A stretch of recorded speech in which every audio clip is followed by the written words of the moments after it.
bilməklə öz parolumuzu yazıb daxil olacağıq.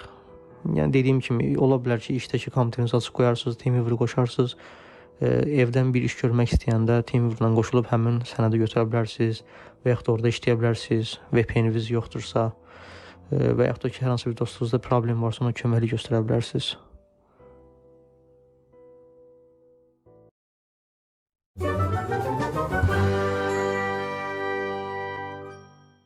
Hoş gördük dostlar. Bugün de yeni bir videoyla karşınızdayız. Bugün TeamViewer hakkında danışacağım.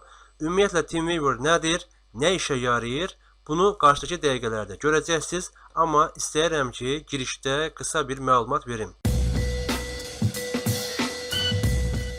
Ümumiyyətlə bəzən biz hər hansı bir kompüterə qoşulmaq istəyirik. Təbii ki, kompüter bizdən uzaqdadır və onu qoşularaq idarə etmək istəyirik. Bunun üçün bizim köməyimizə əslində bir neçə proqram gələ bilər. Bu proqramlardan biri də TeamViewer proqramıdır. TeamViewer proqramı vasitəsilə biz qarşıdakı tərəfin kompüterinə qoşularaq o kompüteri idarə edə bilərik, hər hansı bir faylı göndərə bilərik və yaxud da ki, hər hansı faylları qəbul edə bilərik.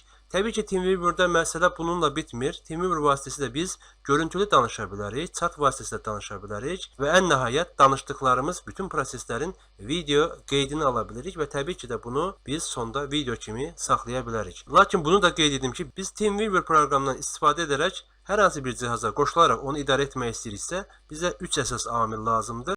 Bunlardan birincisi elə haqqında danışdığımız TeamViewer proqramı hər iki cihaza yüklü olmalıdır. İkincisi, təbii ki, internet çıxışımız olmalıdır və ən nəhayət bizim qarşıdakı kompüterin TeamViewer-ına daxil olduğumuz zaman orada qeyd olunan ID-ni və parolu bilməyimiz lazımdır. Gəlin bütün bunları TeamViewer proqramına daxil olaraq göstərməyə çalışaq. Təbii ki, ilk olaraq biz həmin proqramı internet üzərindən endirək. Bunun üçün ilk olaraq hər hansı bir browserdən internetə daxil oluruq və burada TeamViewer yazırıq. Və gördüyünüz kimi burada çıxdı, mən üzərində vurdum. Burada bir neçə link görünə bilir. Hər hansı birindən də istifadə edib endirə bilərsiniz. Mən elə ancaq gördüyünüz kimi teamviewer.com saytına daxil oluram və bu pəncərə ilə rastlaşıram. Burada download bölməsini görürsünüz. Üzərində vurdum və burada da eyni şəkildə əməliyyat sistemlərinə uyğun hissələri burada göstərmiş olur.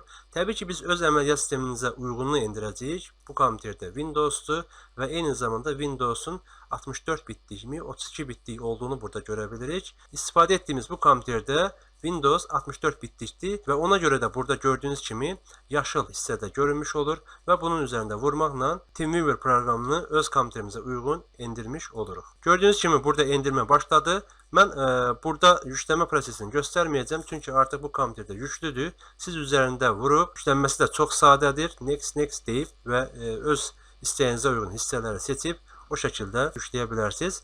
Və mən həmin TeamViewer proqramını burada aktiv etməyə çalışım. Gördüyünüz kimi buradadır, üzərində vurduq. Bu şəkildə aktiv etmiş olduq. Təbii ki, qeydiyyatdan keçib özümüzə hesab formalaşdıra bilərik, amma onsuz da biz bu işi görə bilirik deyə mən ona ehtiyac görmürəm. Burada gördüyümüz kimi bu kompüterə uyğun TeamViewer-da ID və parolu göstərmiş olur. Bu bizim proqrama uyğun olan hissəsidir. Biz isə başqa bir kompüterə qoşulmaq istəyiriksə, həmin kompüterin ilk olaraq ID-sini və ardınca isə parolu bilməyimiz lazımdır. Həmin qarşıdakı kompüterin sahibindən istəyirik, bizə göndərir. Deməli, qoşulmaq istədiyimiz kompüterdə ID və parolu biliriksə, artıq biz daxil ola bilirik. İlk olaraq ID-ni yazırıq və parolu yazırıq bura.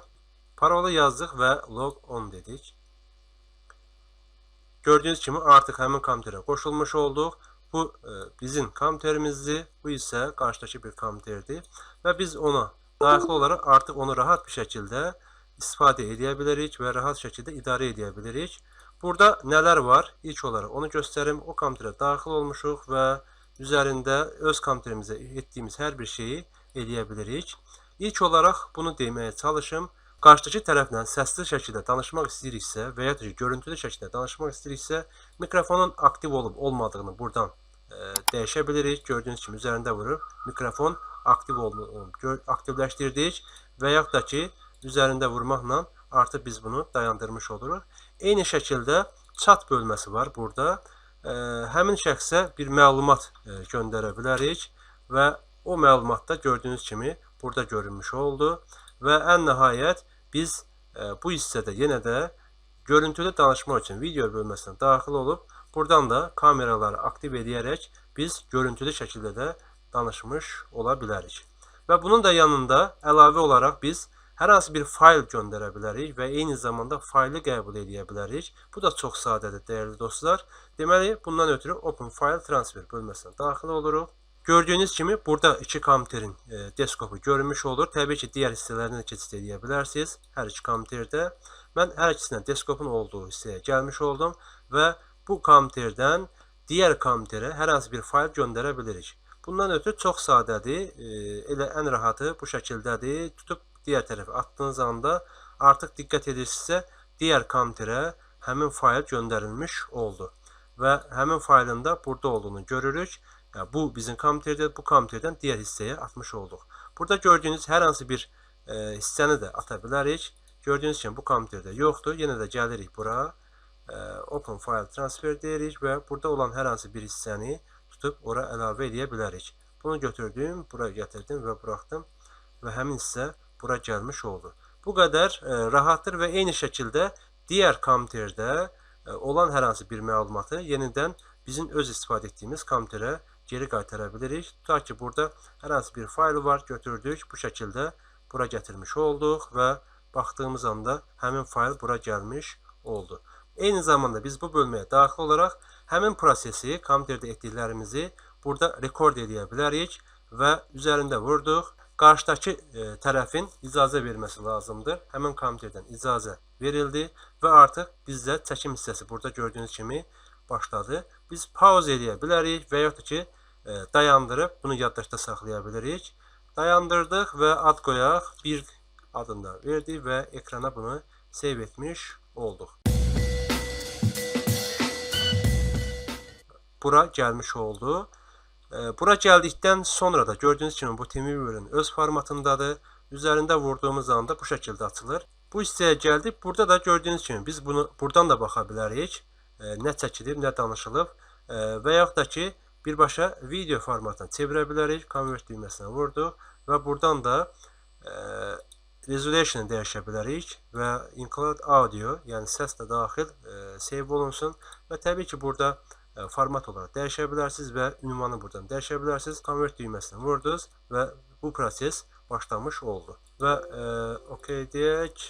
Burada baxdığımız anda artıq gördüyünüz kimi video formatında həmin az öncə çəkdiyimiz hissə də burada görünmüş olur. Burada əlavə edəcəklərimizdən biri də ekran şəklinin çəkilməsidir və eyni zamanda digər bölmələrə də daxil olub zaman-zaman istifadə edə bilərsiniz. Ölçülərin dəyişilməsi və s. kimi işləri görə bilərsiniz. Mən istədim ki, ən lazımlı olan hissələri sizə bildirim və ümid edirəm ki, işinizə yarayacaq və ən nəhayət ümumi çıxış düyməsinə vurmaqla və yaxud da ki, digər kompüterdə burada gördüyünüz kimi X düyməsinə vurmaqla həmin prosesi dayandırmış ola bilirsiniz. Bu qədər. Uğurlar, müvəffəqiyyətlər. Yüksek performans ve tam kontrolün kilidini Hostinger VPS Hosting ile açın. AMD Epic işlemciler ve NVMe depolama